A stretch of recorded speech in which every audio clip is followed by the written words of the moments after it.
بات کرتے ہیں مفاہمت کس سے؟ ملازم سے، ملازموں سے مفاہمت کر دی جاتی ہے، وہ پہلے ہمارا حق تو مانگے۔ معافی کی باتیں کرتے ہو، اور معافی تم مانگو، معافی جو تم نے 35 سال 40 سال اس ملک پر قبضہ کر کے مارشل لا لگا کر رکھا ہے، مارشل لا لگا کے عوام کو اور پاکستان کو جو ہے آپ نے جس ذلت اور رسوائی میں دھکیلا ہے، معافی تم مانگو اس عوام سے اور پاکستان سے۔ معافی کی باتیں کرتے ہو، پھر معافی کس لیے مانگے اور کس سے مانگے؟ تمہارے سے؟ ہم نے تو کبھی قائد اعظم سنا بھی نہیں تھا، قائد اعظم ہاؤس۔ میں خود گورنر رہا ہوں، میں سینیٹر رہا ہوں، وفاقی وزیر رہا ہوں، میں اٹارنی جنرل پاکستان رہا ہوں، میں نے تو کبھی نہیں سنا تھا کہ جناح ہاؤس بھی وہ ایگزسٹ کرتا ہے۔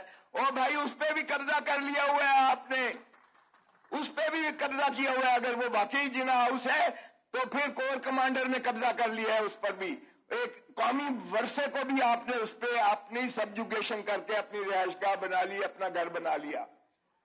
باقی چیزیں کہہ دی گئی ہیں، میں اس لیے دہرانا نہیں چاہتا، نہ آپ کے درمیان باقی زیادہ دیر